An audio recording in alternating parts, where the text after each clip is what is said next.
Hello everyone, and welcome back to the channel. Today, we're dimming the lights and journeying into the heart of Malaysia, a country rich in culture, cuisine, and some truly bone-chilling ghost stories. But these aren't just any tales. These are the first-hand accounts of teachers, individuals tasked with shaping young minds, who found themselves face-to-face with the inexplicable in the very places they worked. Schools, often seen as bustling hubs of life and learning, can take on a completely different, eerie persona after the sun goes down and the last student has gone home. The echoing silence of empty hallways, the shadows that dance in vacant classrooms. It's the perfect setting for a story that will make your skin crawl. So, grab your bravest friend, pull the blanket up tight, and prepare to hear 3 terrifying true horror stories from Malaysian teachers. Our first story comes from a teacher we'll call Cikgu Amir, who was assigned to a rural school deep in the heart of Borneo. This school was old, with wooden buildings that creaked and groaned with the wind, surrounded by a dense ancient jungle. It was a beautiful, yet isolating place. Amir often stayed late to prepare his lessons for the next day. The school had a generator that would shut off at 10 p.m. sharp, plunging the entire compound into near-total darkness, save for the moonlight filtering through the trees. One particular evening, he was working in the staff room, completely engrossed in his papers. The air was thick and humid, filled with the usual symphony of jungle insects. Suddenly, just before 10 p.m., a sound cut through the noise. It was a soft, rhythmic thudding. Thud. Thud. Thud. It sounded like a ball being bounced against a wall. He initially dismissed it, thinking it was just a loose shutter or a falling branch. But the sound was too consistent, too deliberate. It was coming from the direction of the school field, which was pitch black. Curious, he peered out the window, but could see nothing but shadows. The thudding stopped. He shrugged it off and went back to work. A few minutes later, the generator sputtered and died, and the room was plunged into darkness. He packed his things by the light of his phone and started the short walk back to the teacher's quarters. As he passed the dark, empty field, the thudding started again. This time it was closer, much closer. Thud, thud, thud. His heart began to race. He shone his phone's flashlight towards the sound, and for a split second, the beam caught something. It was pale and round at the far end of the field. It looked like a ball, but then it moved. Not like it was bouncing, but like it was rolling. It rolled a few feet towards him and stopped. Amir froze, his blood running cold. The local villagers had warned him about a particular spirit, a hantu pokong, often described as being wrapped in a burial shroud. They said it didn't walk, but hopped or rolled. He didn't dare to look again. He turned and sprinted back to his quarters, not stopping until he had locked the door behind him. He never stayed late at that school again.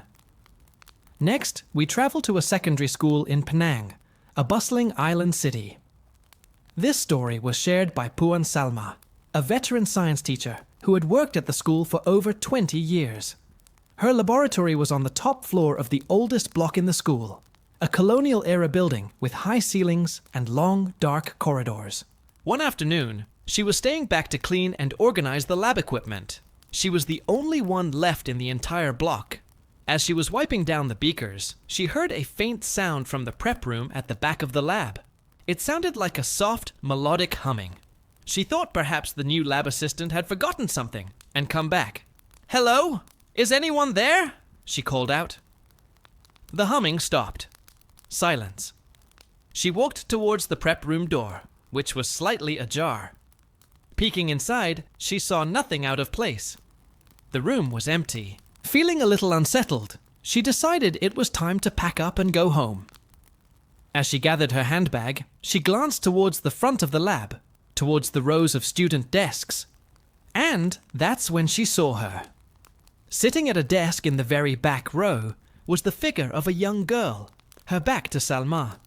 She had long, dark hair and was wearing the school's old uniform style, the pinafore, which hadn't been used in over a decade. Salma's heart leaped into her throat. "Excuse me, miss," she said, her voice trembling slightly. "The school is closed. You need to go home." The girl didn't move. She just sat there, perfectly still. A cold dread washed over Salma. She slowly began to back away towards the exit, her eyes fixed on the figure. As her hand touched the doorknob, the girl slowly, ever so slowly, began to turn her head. Salma didn't wait to see her face. She yanked the door open and fled, her footsteps echoing down the long, empty corridor. The next day, she cautiously asked some of the older staff if they knew of any strange occurrences in the lab. An elderly school janitor pulled her aside and told her a story from long ago about a student who had a tragic accident in that very science lab. They say her spirit never left.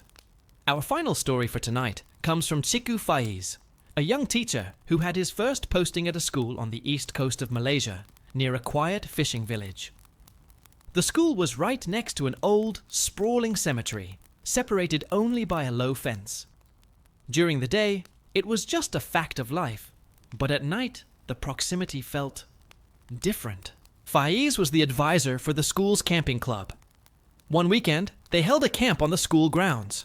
As night fell, they gathered around a bonfire, sharing stories and singing songs. It was a cheerful, lively atmosphere. Around midnight, after the students had gone to their tents, Faiz and another teacher were cleaning up. That's when they heard it. A faint crying, like a woman weeping. It was coming from the direction of the cemetery. The two teachers exchanged uneasy glances. They tried to ignore it, attributing it to the wind or some animal. But the crying grew louder, more desperate, filled with an unbearable sorrow. It sounded so human, so real, that Faiz began to feel concerned. What if someone was actually in trouble? Against his better judgment, and the other teachers' protests, Faiz grabbed a powerful flashlight and walked towards the fence separating the school from the cemetery. He called out, "Hello? Is everything all right? Do you need help?" The crying stopped instantly. An unnerving silence fell over the area.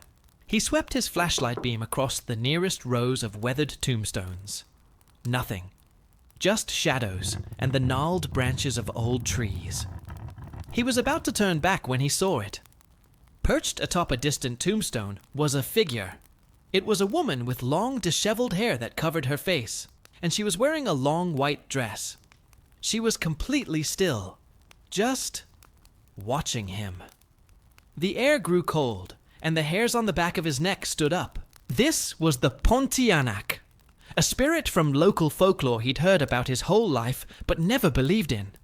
He couldn't move, couldn't breathe. He was paralyzed by fear. Then the figure let out a high-pitched shriek that pierced the night air, a sound of pure rage and agony. That broke the spell. Faiz stumbled backward, turned and ran without looking back, yelling for the other teacher to get inside. They locked themselves in the staff room until sunrise, the horrifying shriek echoing in their minds. The camping trip ended very, very early the next morning. And there you have it. 3 chilling accounts from the very people we trust with our children's education. It seems that lessons aren't the only things that linger in school hallways after dark. What do you think? Are these just tricks of the mind in old, creaky buildings? Or are there truly spirits that wander these places of learning? Let me know your own spooky school stories in the comments below. I'd love to read them. If you enjoyed these tales and want to hear more stories from the shadows, please hit that like button. And don't forget to subscribe and turn on notifications so you don't miss our next journey into the unknown. Thank you so much for watching. Stay safe, and until next time, sweet dreams.